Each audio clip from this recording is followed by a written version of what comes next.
This week on animation, we got record-breaking movies, stupidly beautiful anime, and lots of feedback to talk about. Right after these ads, we have no control over.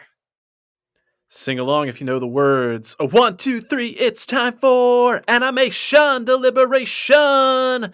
A conversation and a celebration of our favorite action animated series. Yeah. Yeah, welcome back to another episode of Animation Deliberation, the podcast where we take action, animation, and cartoons seriously, but not too seriously. We are your hosts. I am Zuhair Ali. And my name's J. Scotty St. Clair.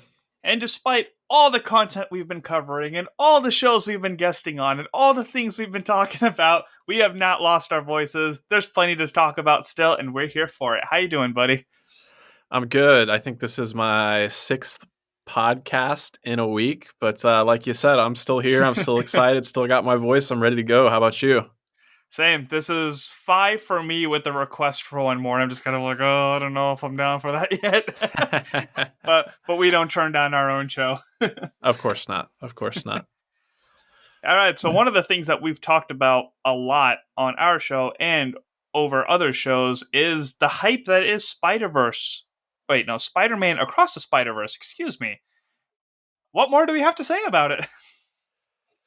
Oh, I mean, it's such a good time to be a fan of animated content and specifically a fan of like comic book adaptations that's animated content because the people have spoken. People are here for Spider-Verse. We see it in its opening numbers. We see it in our own numbers.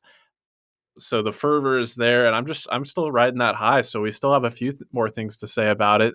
First of all, I do want to promote the fact that we had a crossover episode with the MCU cast where we had Matthew Carroll from the Marvel Cinematic Universe podcast come on and just basically do a full breakdown of Across the Spider-Verse with us. And that was a ton of fun. And I definitely encourage people that are listening right now, if they haven't listened to that episode, to go back and check out our thoughts and just listen to us gush, speculate, laugh, maybe cry a little bit. Just a little. Yeah. But aside from that, we do, talking about these numbers and talking about what kind of a fever pitch there is for this thing. Let's just give a little bit of update on the numbers. So at the time of this recording, the film has grossed nearly $236 million worldwide, which is it's been out for a week if you include the Thursday night premiere, which is pretty crazy. And in that time, it's already outgrossed Morbius's entire run. And maybe that's like comparing apples and oranges, but it's still noteworthy, I think. I imagine it just didn't take much effort. Yeah, that's fair. I mean, it says a lot about this movie, but it also says a lot about Sony and the effort that they've been putting into their own content, right? Like, they're forcing these Spider-Man spin-off projects in order to try to compete with Marvel. And as we've talked about, it's like when you give people who are passionate about projects just the right to do whatever they feel fit because they're just expressing themselves creatively, then you get a lot more out of it. We're seeing that a lot with just a lot of, the fact that a Barbie movie has this much hype right now, just because it's fun people having a good time. It shows how much you can actually get out of this stuff if you actually just take a second to sit back and plan and, have people who enjoy the stuff that you're trying to promote work on those things. Yeah, it's pretty interesting to me, the fact that, like, comparing this to Morbius, that Sony can put out something like Morbius and then they can put out something like Across the Spider-Verse and it comes to us from the same studio.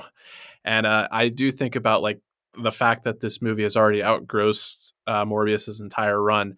I think back, and you mentioned Barbie, and that's what kind of made me think of it too, but like Morbius became such a meme, like the whole "it's Morbin time" thing, like overtook the internet to the point where Sony, or somebody at Sony, I don't know who directly to blame, but they re-released Morbius like in theaters like months after it had already come out, and I think it was already available on streaming and for purchase. And they were like, "Oh, we're going to capitalize on this whole meme thing and be a part of the joke," and it just like did not land at all. It did abysmally. So They were the joke.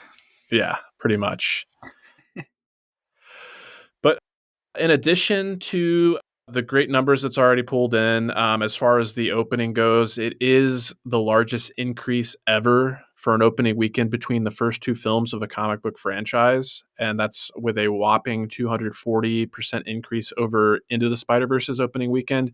The only couple of films that come close is The Dark Knight, and it was at 224% over Batman Begins. So like Mm. the Dark Knight trilogy, and particularly The Dark Knight, like I remember how much excitement there was for that. So the fact that, I mean, we're a couple years removed. This isn't adjusted for inflation, so take that into consideration too. But the Sure. fact that we're even like comparing these two trilogies at this point in time is like crazy to me.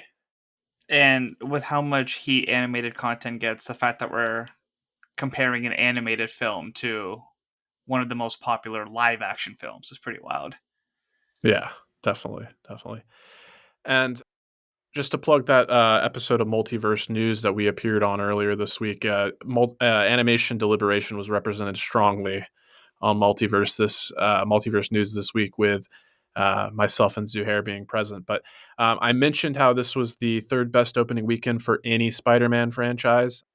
I did misspeak when I brought that up though. So it's only behind No Way Home. I got correct, but the other film that it's only behind is Spider-Man 3, oddly enough. So that film wasn't received all that well, but at least there was excitement for it coming off Yeah. the heels of Spider-Man 2. So Yeah, I can only imagine where Beyond the Spider Verse is going to land and all that. oh Then, yeah. Yeah. because if we're this close with the second movie compared to the third of the other trilogies, oh, Yeah. Oh, trouble. he's right. Yeah. All right. And I just want to give a like light potential spoiler warning if you're still listening at this point and you have not seen Spider-Verse, like get out there, go catch this thing. But Just hit that skip 30-second button a couple times. yeah, just a few times. But yeah, we're gonna get into some of the things we've learned about the production of Across the Spider-Verse and some of the things that may influence the future of this trilogy and this franchise. So the first thing that I have to bring up is that Across the Spider-Verse co-director Kemp Powers has revealed that the filmmakers originally had an entire, or maybe multiple entire live action sequences planned, but those were ultimately cut. So we didn't really get specific details about what these live action sequences included, but it just like I think it begs the question, like could one of these sequences feature Tom Holland or one of the other live action Spider-Men? Is that even something we want to see in Beyond the Spider-Verse? I mean, I think we all want to see that, but what do you think? I think I wouldn't mind seeing it to the extent that we did see Mrs. Chen from Mm-hmm. Venom in this, Right. because that was quick, it was fun, it didn't take away from the overall plot of the story. I enjoyed watching it, and then we just kind of like moved on.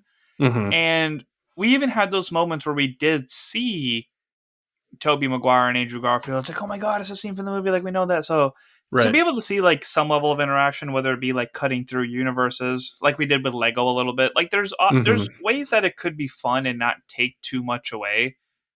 If it's to that extent, then yeah, that'd be cool to see in the next movie. Yeah, I'm kind of on the same page with you. If it's like a short sequence where we're like visiting another universe and kind of like a snapshot or something like that. Like the Lego comparison, I think was Mm-hmm. perfect. If it was something like that, be fully on board. If it's anything more than that, I would be a little concerned that it's kind of getting away from its roots as like an animated film and maybe like Yeah. leaning into the Who Framed Roger Rabbit, which I love, but that's just a Yeah. different kind of movie.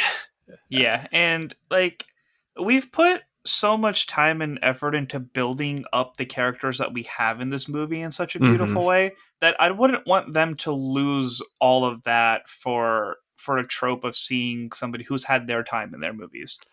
Yeah, I think that's a really fair point. These movies are like the first one was Miles far and away, but I think the second one made strides in making like Gwen an equal protagonist alongside Mhm. Miles, and then of course you got Peter B. Parker in the background as well, being that Yeah. lovable guy we're all rooting for as well. So I agree with you. I wouldn't want it to take away from their character journeys. Plus, we have Spider-Man Noir and Spider Ham returning, and they need all the screen time they can get as well because Sure. we miss them in Across the Spider Verse. As great as Across the Spider Verse was, I definitely miss them.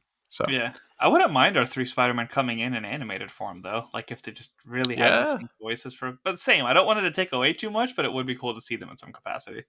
yeah. If they, if even if live action Tom Holland didn't show up, if like they take maybe the version that like appeared in What If, or even like the upcoming Spider-Man freshman year, that could be kind of cool to keep it in the animated realm. Yeah. And I think that also might be a good solution because we kind of talked about how these movies were made back to back across the Spider Verse and beyond the Spider Verse, which is why we still expect to get it less than a year away.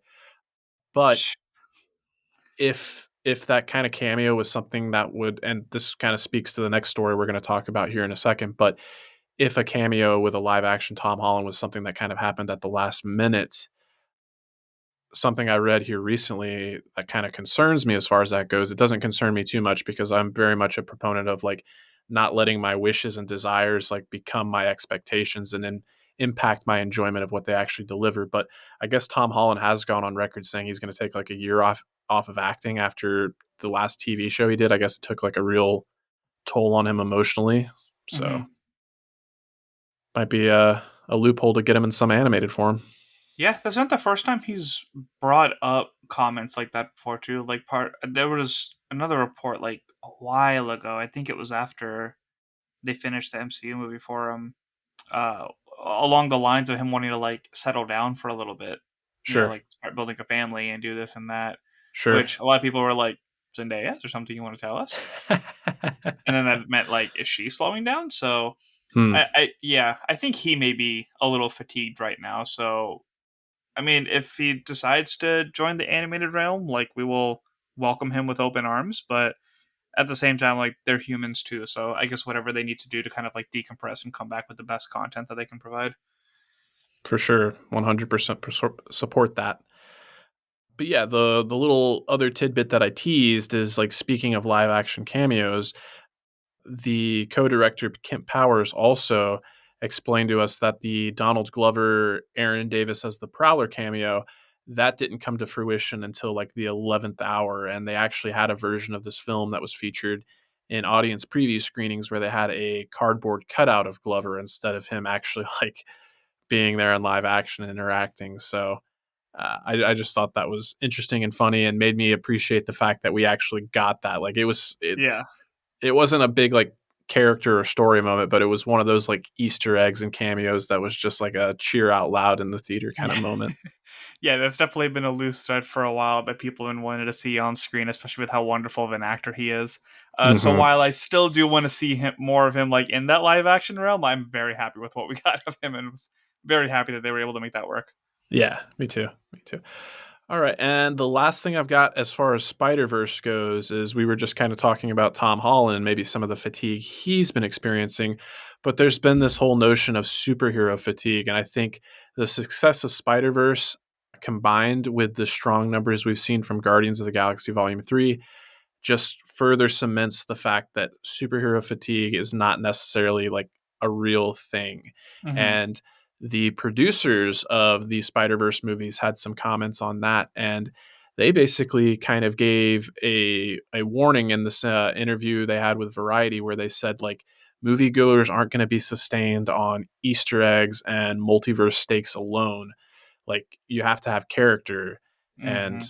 care about the characters and the characters that are on screen and what they're going through in order for this to like keep going. And they said something to the effect like if you have the same plots with the same visuals like for every film, it's only natural that people are going to get bored.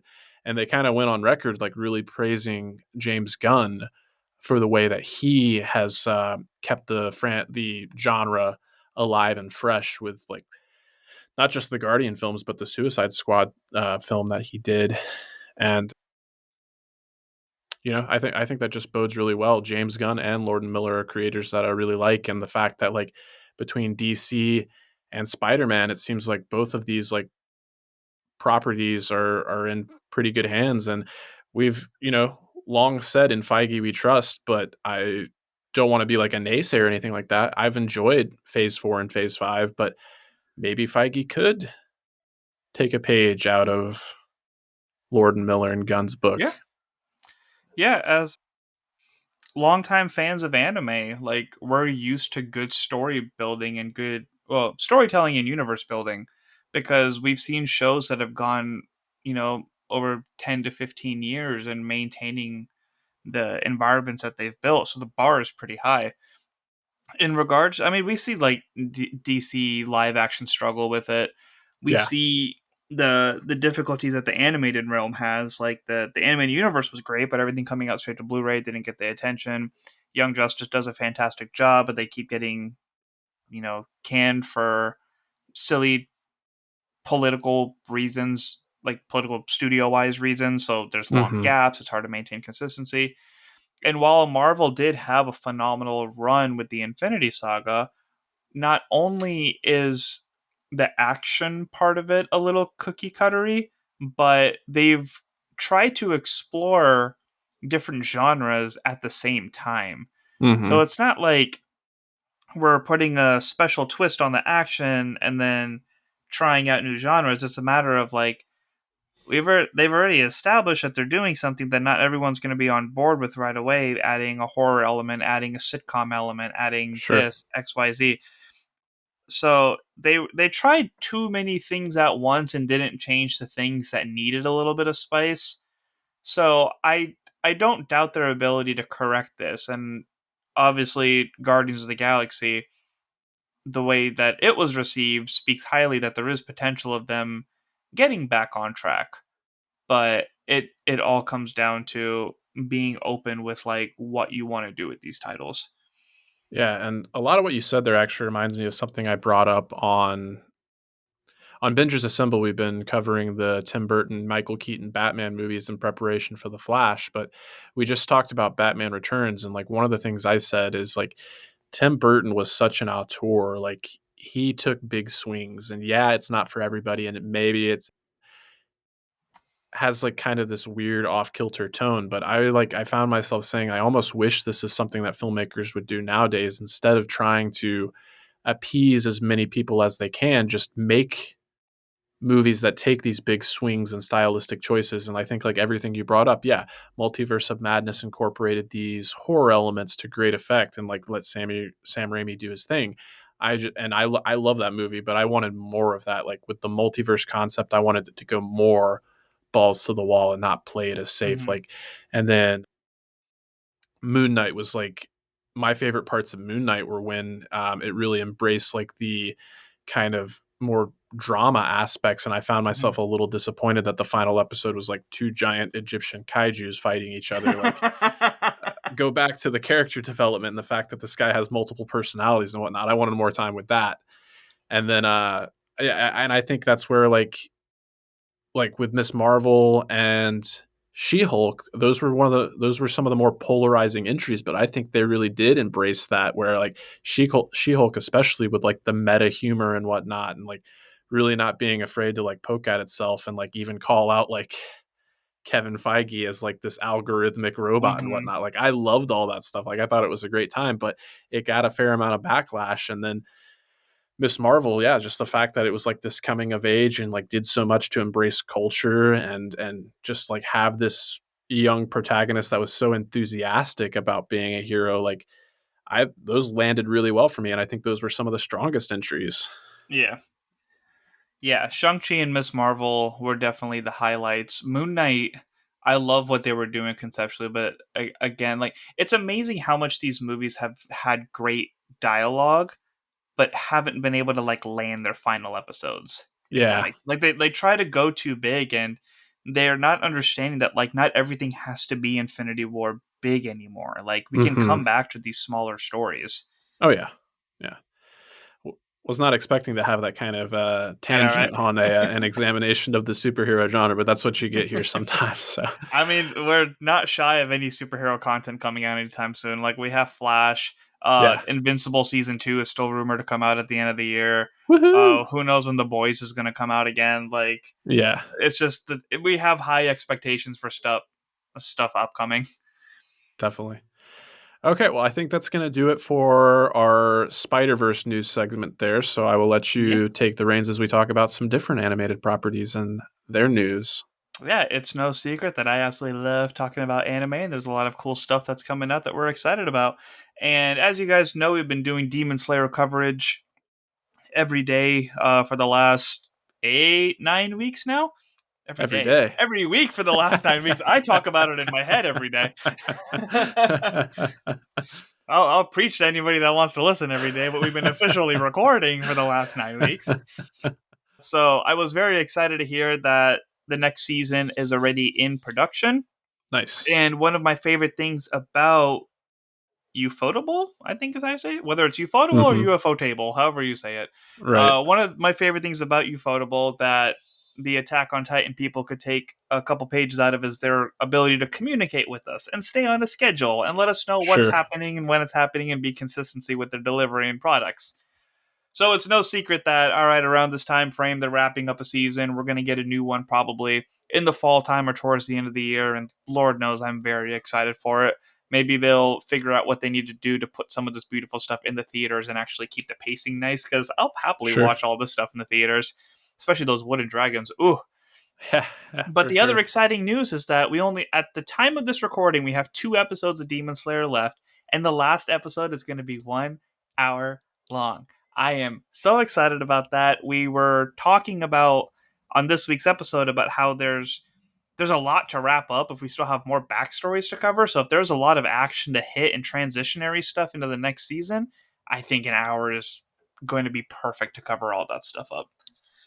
Yeah, I agree. This news really bodes well because as we've gotten closer to like the end of the season, I've really been enjoying the season. But with only having 2 episodes left, I was starting to get kind of concerned. Like, how are they gonna like wrap up all these story threads in just 2 They episodes? hurt And I us. think it's a interesting season structure. Like, we opened the season with like a 45-minute hour. I think it was like 49 minutes long minute episode, and now we're ending it with an hour long episode. So I think that's kind of a cool structure.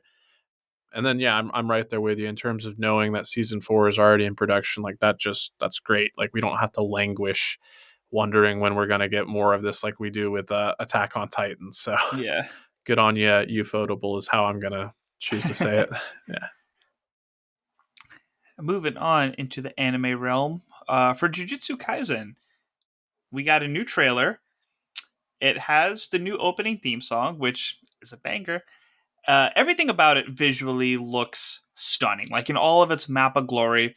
We have great animation, great music. There wasn't any subtitles for any of this stuff, so I still don't know like what the story plot is. But what we're getting from this is that we're moving further back in time, and we're seeing what it was like when Gojo, Geto, and another third party, what they were like when they were students, and what they were like when they were best friends, and how the relationship developed. And it is really fascinating, but it's really interesting to see like how we've gone backwards timeline wise since the first season. Yeah. Awesome first season, left us cliffhanger, lots of character development, and then we got a movie that went back before Itadori's time, and now we have season 2 starting off way before Itadori was probably born. So it's like, I love Gojo, so I'm not complaining too much, but just for someone who doesn't read the manga at all, I'm intrigued to see like where this is going and how it's going to connect into the story that we haven't seen anything from in the last 2-3 years now. Yeah. Yeah. The trailer kind of threw me for a loop to the point where I had to like ask you, like, did I watch the right trailer? Like, the animation quality was like so high quality that I didn't think it was fan made, but I was like, this is not where I was expecting the story to go. But Mm-hmm. I do think it'll be pretty interesting to get to see Gojo's past, and especially the antagonist. I can't. What you said his name? What was his name? Gato, I think is how you say it. Gato. That I sounds didn't right. want to But say ghetto, but like it's yeah, very close to that. yeah. But even in like between the first season and what we saw of him in Jujutsu Kaisen 0, he seemed like a very different person in those 2 seasons. I mean, obviously he's sadistic, but he kind of had like he seemed even more sadistic in Jujutsu Kaisen 0, where he seemed kind of like nonchalant in the first season, as I recall. So to get to go back and see a little bit more of his backstory and his relationship with Gojo, I think that'll be pretty interesting. But Mm-hmm.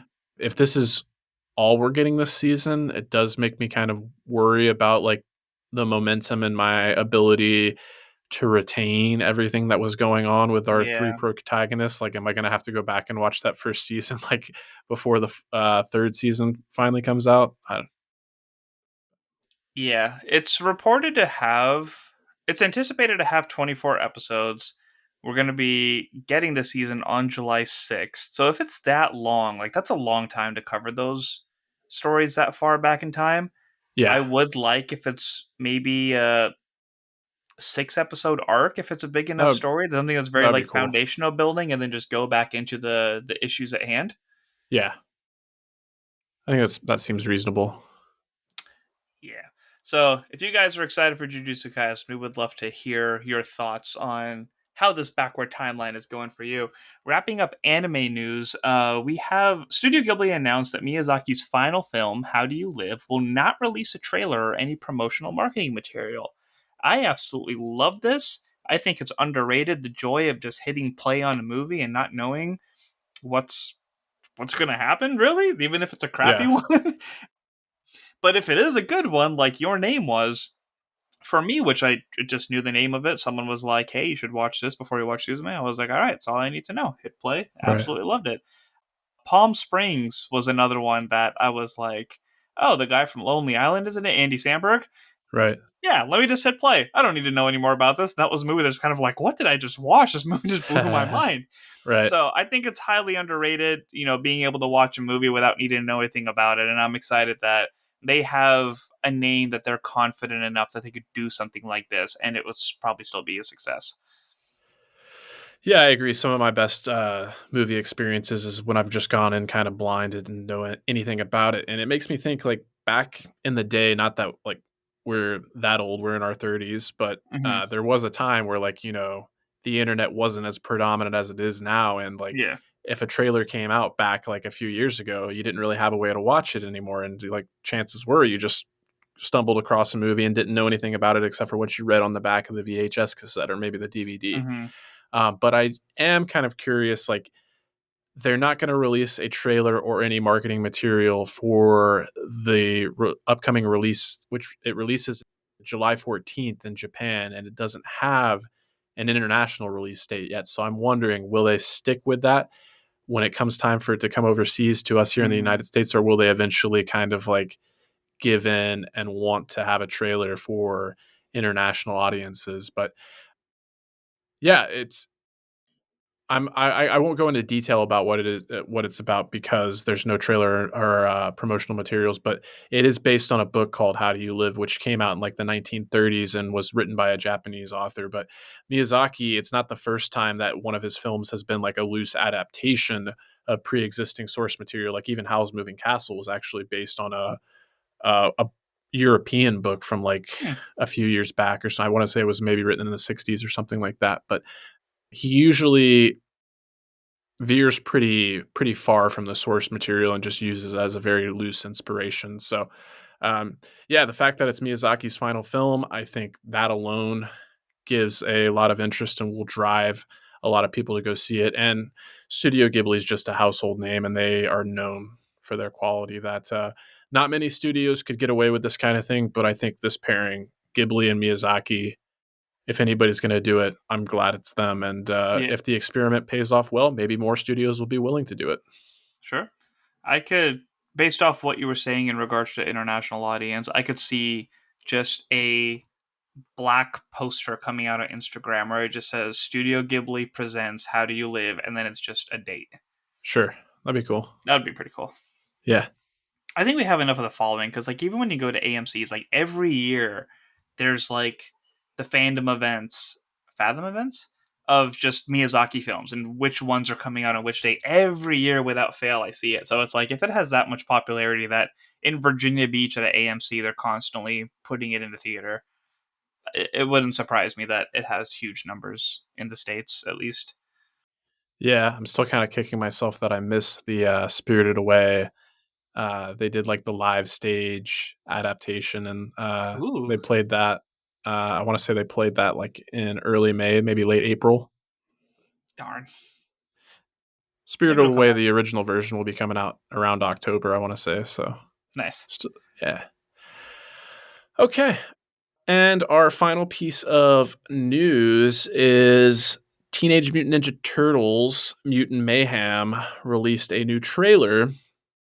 And this trailer gave us a little bit more of the story and really showcased who the big bad is going to be. And it's going to be Superfly, who's voiced by Ice Cube, excuse me, and it really like kind of set up like this concept that like it's humans versus mutants, and I kind of found myself kind of getting like X-Men vibes, and it felt like Hmm. Superfly was almost like Magneto, and he had his Brotherhood of Mutants, and they were trying to recruit the Teenage Mutant Ninja Turtles, and they're very early on, like they are young teenagers. They're really embracing like the teenage aspect of this one. So looks like an interesting story. I'm kind of used to Shredder being my big bad, but Yeah. I am wondering if Superfly is connected to Baxter Stockman in any way, because I know Baxter Stockman is supposed to appear in the film, and he's going to be voiced by Giancarlo Esposito. And so yeah, I'll be interested to see if they've kind of cast like two different voice actors to portray the same character, and maybe his transformation is just that extreme that they wanted to do that. But apart from that, I just wanted to talk a little bit about the animation style. Again, it's taking inspiration from Across the Spider Verse, especially with like the frame rate. But I do think it's the more and more I see of it, I'm kind of appreciating that it's doing something unique and really embracing kind of like this hand drawn, kind of sketchy, almost kind of like smudgy, not perfectly like even the proportions and perspective sometimes are kind of skewed to where it looks like somebody kind of opened up their sketchbook and kind of brought their sketchbook to life, which is kind of cool. Yeah, they're literally drawing outside the lines, and we appreciate how beautiful it looks. You stole my X-Men remarks, so I really don't have too much more to add to that. Oh, okay, But sorry. I actually, no, you're good. You know me, when you read my mind, I just get excited. Like, yes, we're synced up. But yeah, growing up, like I wasn't like super into Teenage Mutant Ninja Turtles. I kind of like watched it when it was on, so it's like I don't know like too much of the backstory of a lot of the villains and the characters. I can never remember the name of the villains. But again, just the way that this animation style is, and the TMNT is notable enough and popular enough internationally that even if you don't know anything about it, it's like you recognize it, you get excited about it. So it is going to be something that I'm very much looking forward to seeing. I think it's really impressive whenever a hero has a popular antagonist like Shredder, and for them to have the confidence to be like, we're going to take it a different route and do something that the people aren't used to. Like, Hmm. hats off to them, because the hope is that it's so successful that they want to keep doing more stuff. And then it's going to be even more impactful when we have people like Shredder come in. Hmm. Well said. Well said. All right. Well, that does it for the news. I know we've got some listener feedback to address, but before that, we want to talk about the Blindjet. Yes, the BlendJet is such a daily lightsaver. I went to the gym right before recording, and as usual, I was late. But the BlendJet helped me be 5 minutes late to recording as opposed to 15. It's just it's just amazing how useful this thing is. Like, I had the powders packed up and everything. Got home from the gym as soon as I could, just filled it up with water, and literally as I was running up the stairs, had the thing blending. I would have been 15 minutes late if I had to pull the thing out, make the smoothie in there, then pour it into a glass. That's more dishes I got to do. But in case you guys are hearing this for the first time and want to know more about it, the BlendJet 2 is portable, so you can blend up a smoothie at work, a protein shake at the gym, or even a margarita on the beach. It's small enough to fit in a cup holder, but powerful enough to blast through tough ingredients like ice and frozen fruit with ease. BlendJet 2 is whisper quiet, so you can make your morning smoothie without waking up the whole house. Lasts for 15 plus blends and recharges quickly via USB-C. Best of all, BlendJet 2 cleans itself. Just blend water with a drop of soap and you are good to go. Comes in 30 plus colors, and they have some cool collaborations going on with Disney. You can get Mickey Mouse versions, you can get Toy Story versions. They even have some cool floral prints that have been coming out. But if you just want matte colors or shiny colors, those are all options as well. And making it even better and more convenient is that they have the orbiter lid as well. It's leak proof, so your favorite drinks are safe from spilling. Has one hand convenience, so if your hands are full, you only need a thumb to open this lid. And it has a satisfying click when you want to close it. Never get tired of that. Large opening that makes it easy to drink straight out of or even just use a straw. And it cleans itself like the BlendJet itself. Just a little drop of soap, good to go. Let it dry, ready to go for the next use. And with your clumsy mornings, if you're trying to grab this thing and go on the run, like it's spill proof. Like it's everything that you need to make your day more convenient. Yeah, I can speak to that part because with my job, I like to be the first one in the office. It just helps me. That's the way I like to start my day. I don't like somebody coming to my desk like first thing. So Mm-hmm. it helps to get there early, knowing that I can take care of my breakfast with my blend jet. And if somebody is there, like I can go ahead and blend my stuff and not have to worry about like making a lot of noise because the blend jet is just that quiet. But also, if I'm in the office environment, wearing my nice dress shirt and whatnot, I don't want to make any spills. So the orbiter lid just makes it that much easier for me. So, what are you waiting for? Go to blendjet.com and grab yours today. And be sure to use the promo code STAYWHELM12 to get 12% off your order and free 2-day shipping. No other portable blender on the market comes close to the quality, power, and innovation of the BlendJet 2. They guarantee you'll love it or your money back. Blend anytime, anywhere with the BlendJet 2 portable blender. Go to blendjet.com and use the code STAYWHELM12 to get 12% off your order and free 2-day shipping. Shop today and get the best deal ever. All right, on to feedback. We love talking to the people. We love listening to the people, so we get super happy when you guys write in. First feedback is from Chrissy. Hey guys, I've been watching some new animes and I thought I'd suggest one. My boyfriend got me hooked on a new anime called Death Mount Death Play. It's about a necromancer from a fantasy world who reincarnates into a teenager's body in the 21st century. And let me tell you, it's both funny and action packed. The first episode is more serious, but the episodes have a whole different kind of vibe, and I'm here for it. I don't want to give away too much, but if you like more gory kinds of animes, yet also funny, then this is for you, and I highly suggest at least checking out the first 2 episodes. Also, I've been trying to catch up on Demon Slayer slowly, but surely I'm getting there. I'm on the Entertainment District arc, so hopefully I can join on the conversation for Season 3 soon. That's all for now, so stay warm and go plus ultra, my dudes. Chrissy. Thank you, Chrissy. I think the typical, isekai format is that we have somebody, in modern age who gets put into, the fantasy world. So it's interesting that they have an anime that's, flip-flop now. Yeah. Yeah, I'm always a fan of when you balance the tone between like over the top gore and comedy. I think it's just a really nice pairing. So, I mean, I'm definitely interested in this anime. It sounds like it's got a cool concept. But Yeah. as far as the Demon Slayer journey goes, like, congratulations, you're in a fantastic place to be right now with the Entertainment District. But in terms of catching up with season 3, we just talked about how we only have 2 episodes to go. So you gotta hurry. But whenever you do eventually get to season 3, just let us know and share your feedback then. And appreciate you listening in and for the suggestion. I'll have to check that one out. Thanks. Binge, binge, binge, binge, binge. I'm trying to see how many episodes are out for that show right now. Okay. The one that she recommended is 9 episodes, so it's about Okay. to be on. Nice. Right on. Oh, dark tones indeed. All right. Next one that we have up is from Jordan Boyd. Hey, all, love the show. Just saw Across the Spider Verse for the second time in Dolby. For the first, worth it, and love how the movie just has so many layers. Spoilers ahead. You have been warned, Spoiler squares. warning. On my second watch through, right after the Gwen sequence, there's a title card where it opens to Miles' universe and tells us that it's not Universe 42. I must have just totally not registered it the first watch. Would have instantly put together he was sent to the wrong universe. Also, did you notice how much his parents parallel Miles?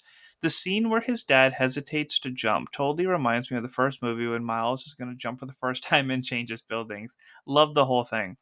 If they stick the landing of the final movie, this trilogy might dethrone Lord of the Rings as my favorite trilogy of all time. Can't wait for the sequel. Keep going, guys. Jordan. Well, Jordan, you and I seem to have a lot in common in terms of our fandoms because yeah, Lord of the Rings is definitely one of my favorite trilogies of all time, and this is certainly in the running after everything we've seen so far. But I do appreciate what you did there. Stick the landing. Yeah, you didn't think anybody would pick up on that, but I did. But yeah, I did pick up on the title card he's kind of talking about. Like right when we get retransitioned to Miles' story, it says like Earth. It started with a 3. I feel like there was a 6 and a 2 in there as well, maybe a 0. I can't remember the exact number, but even with that on my first viewing, I still didn't really put two and two together that he was sent to the wrong universe. Like I started to pick up on it, I think, when he really started to interact with his mom.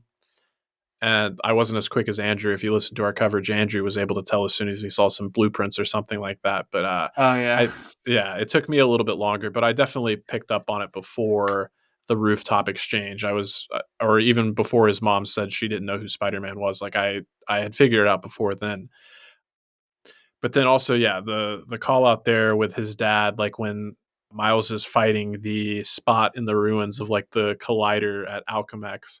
Yeah, it was taken like right out of that first movie where he's thinking about jumping and then just the scene transitions. It's just a great moment of comic relief where he's just like hurrying down the stairs and yeah, like father like son. So good stuff. Yeah, I think it was during the conversation between Miles and his mom where I was just kind of like, this is stretching out a lot. And I think it was like cutting between like other characters as well. And that was when I started wondering, like, there's no way that they're going to wrap it up in this much time. So I think that's when it started clicking to me. I was like, oh, I don't think he's on the right Earth. They emphasized a lot that there was one that didn't have a Spider-Man in it. So I think I realized it like minutes, if not like seconds before the reveal actually came out. Yeah. Yeah. But with so much happening in this movie, like there's no way that I would have just like, oh, a 4 and a 2. That's relevant. Yeah. I think it kept cutting. It like when you talked about it cutting to other characters. I think it cut to Gwen Mm-hmm. and had her like situated outside of his window, but the way they framed it is like you didn't realize that she Yeah. wasn't right there, and then it went from her to just Drew watching Gwen watch him. Mm-hmm. So yeah, it was set up kind of nicely to where it like kind of distracted you from what was happening, and I Such a good suspect most people movie. that weren't like as eagle eyed as Andrew were kind of like thrown for a loop there, even though it was spelled out for us from even like the first movie. Like they focused on the 42 all the way back then. Telling you, man, Empire Strikes Back.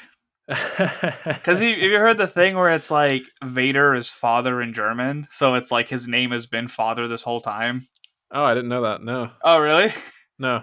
So it's the I same thing. It was always. like there's like a reveal there, but like don't pay Oh, okay. attention to it or don't like pick up on the cues.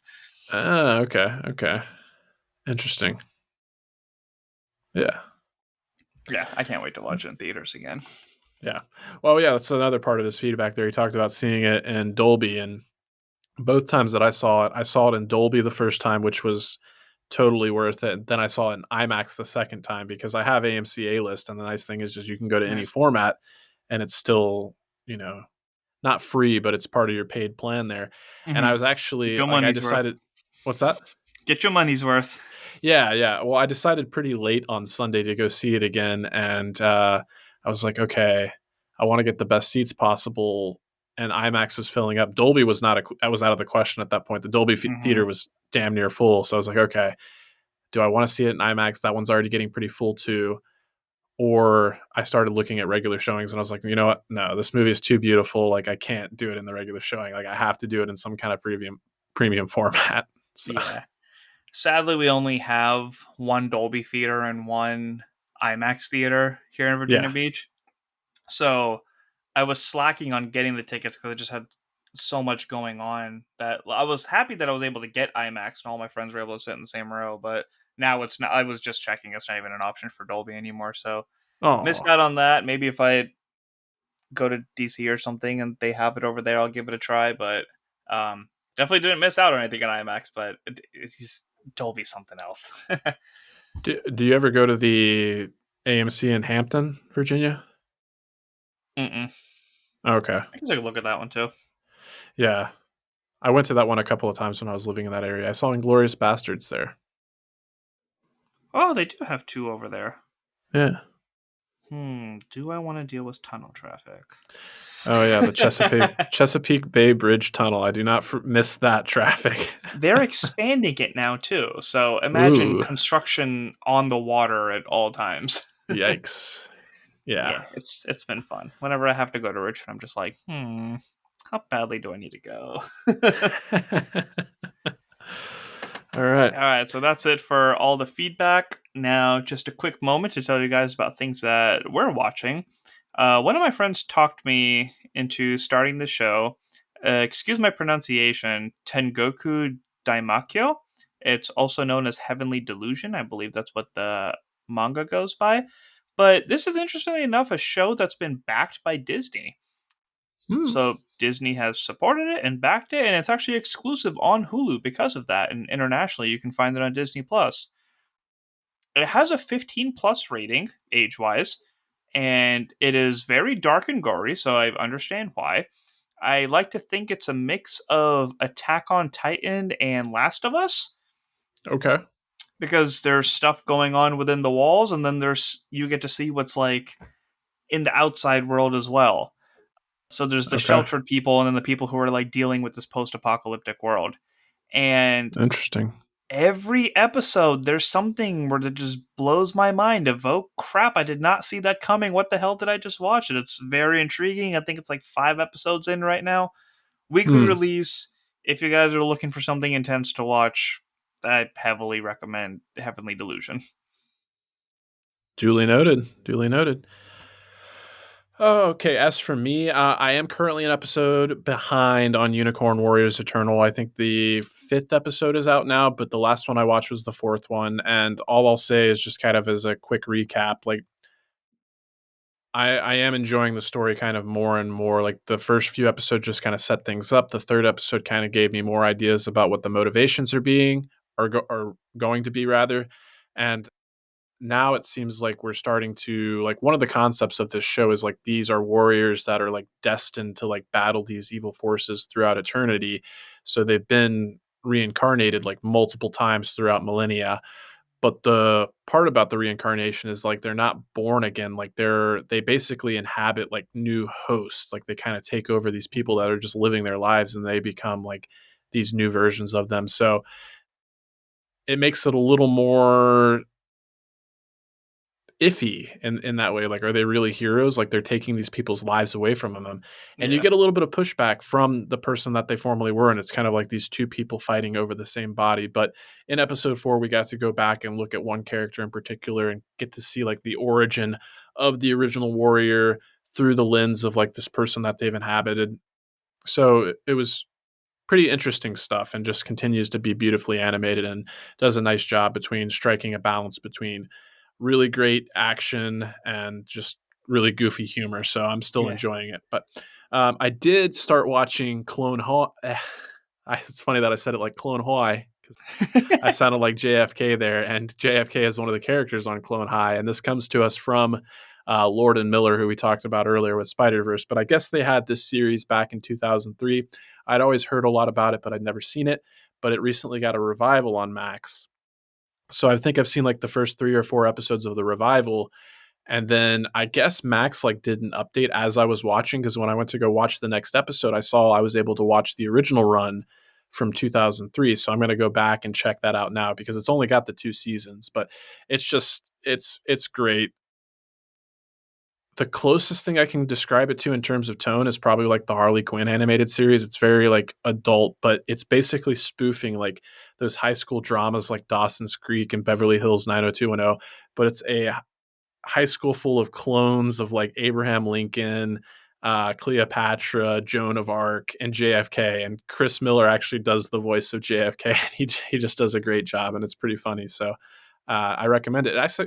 It's actually Will Forte that does the voice of Abe Lincoln, which in retrospect makes sense that he worked together with Lord and Miller to do Last Man on Earth, which is kind of an underrated sitcom in my opinion. I think it got like 4 seasons and left off on a cliffhanger, but I enjoyed that sitcom quite a bit, and I think it's still available on Hulu.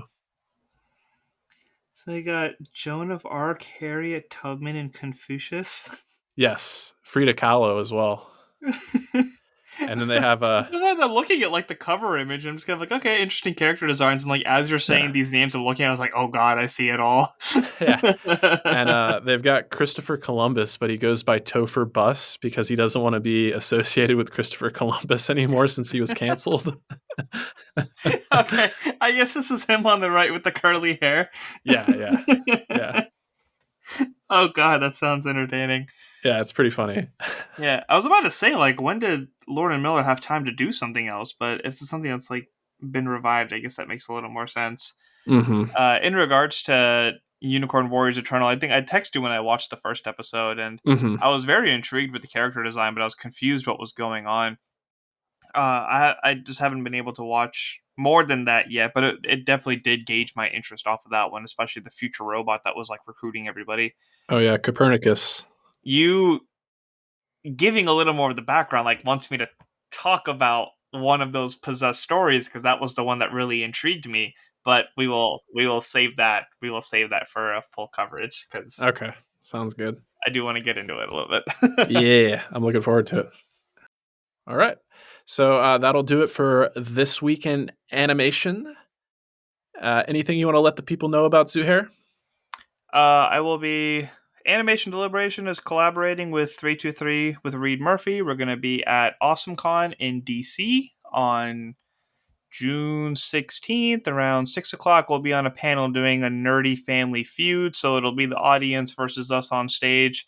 If you guys are in the area and want to meet us and say hey and play along, we'd love to have you. Aside from that, I got to hop on Multiverse News for the first time. That was loads of fun. I talked to this Jay Scotty fellow who I've heard of from time to time on the show as well.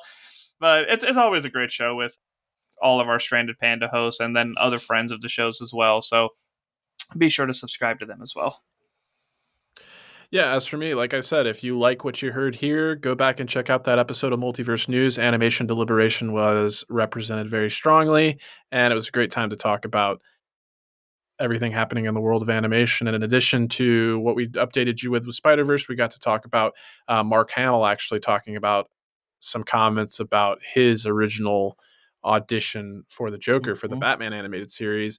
And then Bingers Assemble, we have recorded the Batman 89 and Batman Returns coverage in preparation for The Flash. And then we are also doing the Mission Impossible series. So a lot of great things to check out there as we dive headlong into the summer blockbuster season. So check it all out. And thanks for being here and listening, and keep tuning in. That's TWONIN.